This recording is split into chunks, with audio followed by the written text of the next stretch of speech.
I will show you 5 steps that Cracking the Cryptic uses to solve every Sudoku and why you should use them too. Click below if you want to give this puzzle a go. And with that, it's solving time. Step 1 of the Cracking the Cryptic routine is to look for digit restrictions. I recommend you go sequentially from 1 to 9. So let's look at these ones. And you might notice that with this one coming down column 5, you have 2 places for a 1 here in block 8. So I'll mark that when there's only 2 possibilities. And these ones act as a pointing pair. And what that means is since they are in the same row in the block, a 1 cannot be anywhere else in that row. If you try to put a 1 here or here, then you'd have no place to put a 1 in block 8. And so we'll mark that. And then you might notice with this one, you also have a pointing pair of 1s right here in block 2. Greetings, friend. Mark Goodliffe originally solved this hard puzzle last month on Cracking the Cryptic. I will break down the 5 steps of the Cracking the Cryptic solving routine that he used to solve this puzzle, and you should use it also to solve every Sudoku. Let's continue on with the 2s. Okay, with the 3 2s you see there, there's only 2 possibilities for a 2 in block 2. And as soon as I get out of color mode, I'll mark that. And what you're looking for is if there's only 2 possibilities for that digit in a 3x3 block, or if you can make a solve. So let's move on to the 3s. And you'll see with these 2 3s and this 3, 2 possibilities for a 3 in block 3. And nothing else we can do with the 3s. Moving on to the 4s. And you'll see how this 4 cuts across row 7. You have a nice pointing pair of 4s in block 8. You got this 4 and this 4. Only 2 places for a 4 in block 5. And that's all we can do with the 4s. Move on to the 5s. And you'll see with this 5 coming up column 7, we have a pointing pair of 5s in block 6. And then with this 5 and this 5, and that pointing pair of 5s, only 2 places for a 5 in block 5. And with this 5 and this 5 here, only 2 places for a 5 in block 1. So we're marking these restrictions, trying to figure out if there's some easy solves we can get and see what this puzzle will give us. Move on to the 6s. And with this 6 and this 6, only 2 places for a 6 in block 5. Move on to the 7s. And you'll see with this 7 coming up, column 3, you got a pointing pair of 7s in block 4. And then with this 7, you have 3 places for a 7 here. Not going to mark that. Classic Sudoku, you only really want to mark if there's 2 possibilities. So if you solve one of these cells for other than a 5, you can solve the other cell immediately for a 5, in this case, or a 7. And with these 2 7s, in this 7, we can mark 2 7s in block 9. So far, no solves, but you are making some progress in seeing where the restrictions lie. Check out the 8s. With this 8 cutting across, you have a pointing pair of 8s in block 2. And then with these 2 8s and this 8, 2 places for an 8 in block 9. And then if you look at the 9s, we have 2 9s here, but there are no places to make any marks, restrictions, or solves. And so far, we haven't solved anything yet. Which brings us up to the question of the day. How often do you watch Cracking the Cryptic? Are you like me and watch 1 or 2 videos a week? Do you watch them every day, or you've not even heard of the channel? Please, please, please, please drop it in the comments and share with the other viewers. Love to hear your feedback. Help me grow the best Sudoku community on YouTube. And so we're looking at the second step of the Cracking the Cryptic routine. And you notice the first step, we've marked all the restrictions for the single digits. Now, step 2 is to look for buy value cells. And this is what Mark did with this particular puzzle. Now you're looking not just digit restrictions, but you're going to cell restrictions. And so where can we find these buy value cells, or as I call BVCs? You'll notice there's more digits givens on the outside columns and rows And you also want to look where the intersections are. So like there's 4 givens here and there's 4 here. So, you know, these type cells are where you want to first look to find buy value cells. So we'll start up here across row 1. You notice this cell can't be a 1, 2, 3, 4, 5, 6, or 7. That's got to be an 8 or 9 BVC. If you look over here, this can only be a 4 or 5 because you can see there's a 1, 2, 3, 6, 7, 8, and 9 that all look at this particular cell. They cannot be part of that. If you come down to the right here, this could only be a 1 or a 9. This cell can only be a 3 or a 4. This one can only be a 1 or a 6. And then if you look here in block 5 with all these intersections, we have quite a few buy value cells. So, got a 5, 8 right there. This can only be a 2 or an 8. This can only be a 7 or a 9. And you can check it yourself. You know, 1, 2, 3, 4, 5, 6, and an 8 all look at that cell. And then this cell can be a 3 or a 4. And that's where all the buy value cells are in this puzzle. So now you're looking at cell restrictions. And these don't really go together very well to create more advanced strategies, but this does bring me up to step number 3 of the Cracking the Cryptic routine. You need to look for advanced strategies.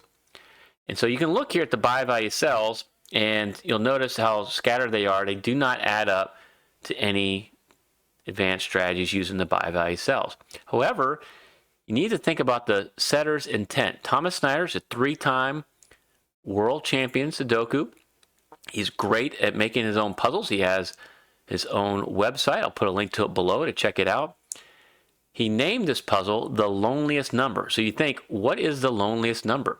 You know, part of a song, the digit 1. So there must be something going on with the 1. So let's check it out. Where can a 1 be in this puzzle? It can't be there because of the pointing pair.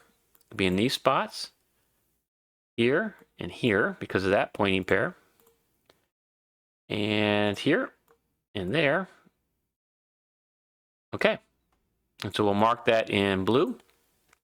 Now, do you see anything in particular? When you're looking for advanced strategies, you want to first look for conjugate pairs. That means there's only 2 possibilities in a row, column, or a block.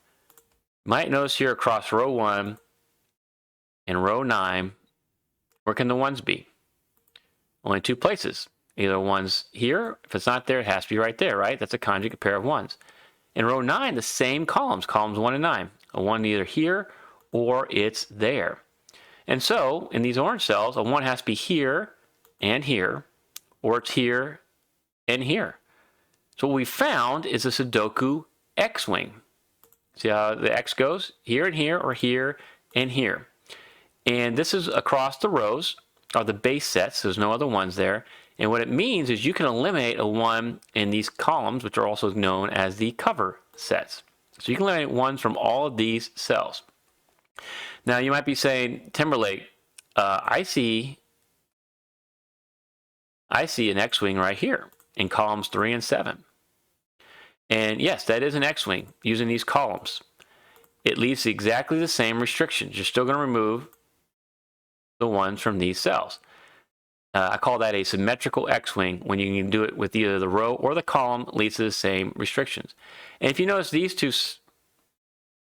sets of 1s, we've already made the eliminations with that, and this is actually a mini X-wing. The difference being these 1s are within the same block, where this X-wing, the 1s are in 4 different blocks. That's a actual X-wing we're looking for. So you can eliminate the 1s from these 4 cells, and now you want to see where can 1s be in this puzzle. We're going to mark that with our notation, our Snyder notation, actually named after Thomas Snyder. And now, what can we do with that? Well, if the 1 can only be here and here in block 9, a 1 can no longer be in this cell that we marked, one of our buy value cells. So you can eliminate that. And this is awesome. This is what Thomas wants you to find to get your first solved cell. That has to be a 9 now. And this brings me up to step number 4. step number 4, the cracking the cryptic routine, is you want to look at the impact now on the row, column, and block. What does solving this 9 do for the row, for the column, and this nice 3 by 3 block? I'll remove all the colors because we've marked where all the ones can be. And what is interesting is with this 9 here now, you look at this cell, what could be right there? Well, it can't be a 1 because of the X-wing or this X-wing. It can't be a 2, it can't be a 3, 4, can't be a 6, 7, 8, and now it can't be a 9. This is actually a naked single 5. You need to find this to make more progress in this puzzle. Because now with these 5s, look at the impact. In this 5, you can solve this cell now for a 5. Awesome. And now again, look at the impact on the row, column, block. This case, you solve a 5 right here. What does this do in block 1? Well, with this 4 cutting across and this 4 coming up, you have a nice pointing pair of 4s that come down. They go with this 4 and the 4 cutting across row 7. You can solve this digit now for a 4. And you solve for a 4 and it displaced that 1. Whenever you displace a Snyder mark, you can make another solve right away. This now has to be your 1, which is going to displace that Snyder 1, solve this cell for a 1, displace this Snyder 1, solve this cell for a 1, displace that Snyder 1, solve this cell for a 1, displacing the Snyder 8, displacing that Snyder 7. So whenever I have 2 marks, I also call it Snyder marks. And so you see all those restrictions you made. And now with this 4, displace the Snyder 4 there, solve this for a 4. And look at that impact you had. And continue on. We now just have 2 digits remaining in row 8. Just need a 3 and a 7. Well, with these 2 7s, this has to be your 7, and that's going to be your 3. So we're looking at the impact on the row, column, and block. If you don't know where to go next, what I suggest is you look for a heavy house. So a heavy house is any row, column, or block that's got at least 5 cells filled out. Now that you add a 1 to row 1, let's check that out. You have a 1, 2, 3, 6, and 7. You just need a 4, 5, 8, and 9 to fill out the rest of row 1. You look at this cell, it can't be a 4, 5, or an 8. This is actually a naked single 9. Awesome. Which allows you to solve this cell now for an 8. And with this 5, you know that's got to be your 4, and that's got to be your 5. Great. Now we're making some great progress here, and look at the impact of that. After we solve across row 1, let's look at this 5. You can displace that Snyder 5, solve this cell now for a 5. And it leaves you with a nice 2, 6 naked pair. And I'm going to use these 2 6s to help us with some more solves. You might notice here, you have 6 cells filled out. So only thing I have left is a 1, 3, and a 5. Remember that 3's got to be one of these spots, right? And we can mark Snyder 3's right there. And with this 5, Snyder 5's right there. So these 3's act as a pointing pair. This cannot be a 3, which allows this to be your 3. And you're going to have a nice 2, 6 naked pair right there. You're like, Timberlake, why are you filling out all these 2s and 6s? Well, with this 3, displace that Snyder 3, solve this cell for 3. And now we're going to look to see if we can make some more progress. You might see now with this 9 coming up, the only place for a 9 and block 3 is right there. And with this 4, you can solve this for a 4, and you have another 2, 6 naked pair, okay? And you also have a 2, 6 here. Interesting. And so what can we do about that? Well, look at this 2, 6. This naked pair acts as a pointing pair. And so 6 can't be anywhere else along row 2. Where can the 6 go in block 1? It's got to go right there. Which leaves you with a 7 and an 8. Well, with this 8 right here, that's your 8 and that's your 7. And now this 6 is going to allow you to solve this cell and this cell using what I call my right corner trick or right angle trick. Because this is a 6, that's got to be your 2. That's got to be your 6. That's your 2, that's your 6, and that is your 2. You see how we solved all of that just by figuring out that that is a 6? And this brings me up to probably my favorite part of the puzzle. Step 5. Step 5 of the Cracking the Cryptic routine If you get this part right, you're going to get the most solves, and the better you are at it, the faster your solves are going to be. This is why you need to do it. So step 5 is clean up the marks. So we're going to clean up all these marks looking at those restrictions to get our next solve. And as you do that, you'll get much faster with the solving. And we will be repeating steps as we go. You're still going to look for digit restrictions. You'll still look for buy value cells if possible.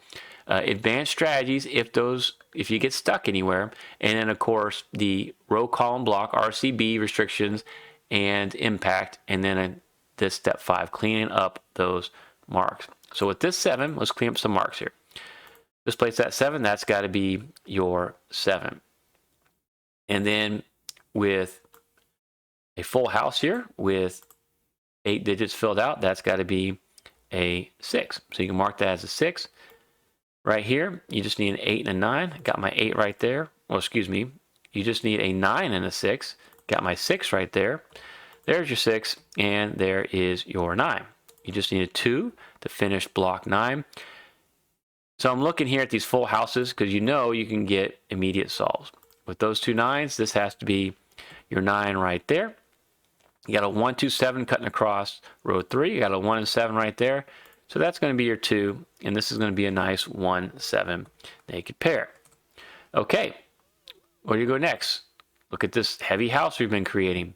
1, 2, 4, 7, 8, 9. You have 3, 5, and a 6. Well, you have the 3 and the 5 right there, so that's got to be your 6. Leaves you with a 3 and a 5. Can't solve the 3 and 5 yet, but by doing these 2 6s, you can solve for 6 right here. And with this 4, that's got to be your 4, and that's going to be your 8. You can take this 2. You know, you can solve that for an 8, solve that for a 5. Displace this Snyder 5, solve this for a 5. Displace that Snyder 3, displace the Snyder 1. And now you can disambiguate the 1, 7 up there, looking good. Remove that Snyder mark and replace it with a 3, which allows you to solve this now for a 4. Or you could use this 4 to figure that out. And I don't see an 8 across row 3, so that's got to be your 8. Looking for a 3 and a 9 here. Well, there's my 3. So that's got to be your 3. That's got to be your 9. Disambiguate the 7 right there. I don't see a 9 in block 5, so that's got to be your 9. And our last digit is a 2. Now practice the tips you just learned to solve this other puzzle by Thomas Snyder. Thank you so much for watching.